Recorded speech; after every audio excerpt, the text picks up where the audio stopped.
আসসালামু আলাইকুম রহমাতুল্লাহি ওয়া বারাকাতুহু।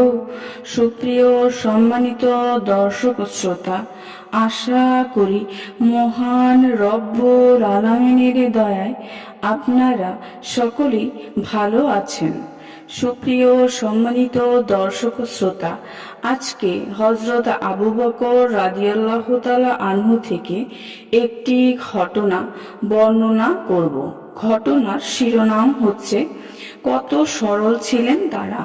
সুপ্রিয় সম্মানিত দর্শক শ্রোতা, আপনাদের নিকট অনুরোধ থাকবে ঘটনাটি শেষ পর্যন্ত শোনার। একদিনের ঘটনা, হযরত আবু বকর রাদিয়াল্লাহু আনহু ও হযরত রবিয়া আসলামী রাদিয়াল্লাহু আনহুর মাঝে কোনো একটি বিষয়ে কথা কাটাকাটি হলো। এক পর্যায়ে আবু বকর রাদিয়াল্লাহু আনহু রবিয়া আসলামীকে একটি অপ্রীতিকর কথা বলে ফেললেন। মুহূর্তের মধ্যেই তিনি বুঝতে পারলেন তার এ কথায় রবিয়া ব্যথিত হয়েছে। তাই তিনি রবিয়াকে উদ্দেশ্য করে বললেন, তুমিও আমাকে এই কথাটি বলো যাতে এর বদলা হয়ে যায়। হযরত রবিয়া আসলামী রাদিয়াল্লাহু আনহু বললেন, না, আমি এটা বলতে পারবো না।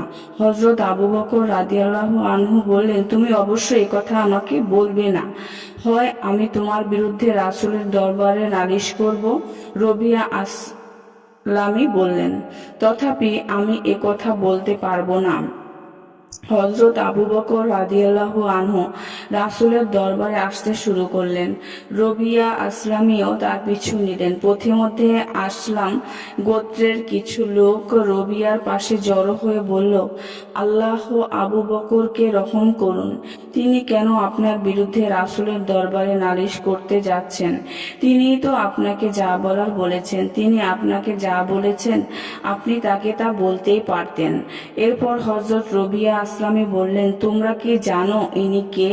ইনি হযরত আবু বকর সিদ্দিক। মুসলমানদের দুজনের মাঝে তিনি একজন সমাজের অত্যন্ত সম্মানিত ও মর্যাদাবান ব্যক্তি।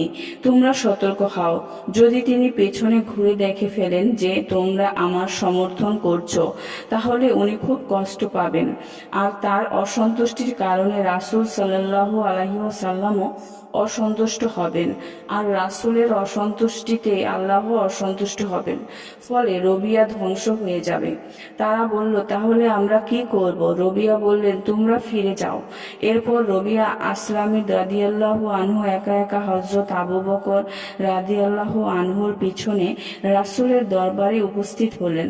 রাসূল সাল্লাল্লাহু আলাইহি ওয়াসাল্লাম হযরত রবিয়াকে বললেন, রবিয়া, তোমার আর আবু বকরের মাঝে কি নিয়ে দ্বন্দ্ব হয়েছে? রবিয়া বললেন, তিনি আমাকে একটি অপছন্দনীয় কথা বলেছেন, তারপর আমাকে বলেছেন আমিও যেন ওই কথাটি তাকে বলি যাতে বদলা হয়ে যায়, কিন্তু আমি তা বলতে অস্বীকার করেছি।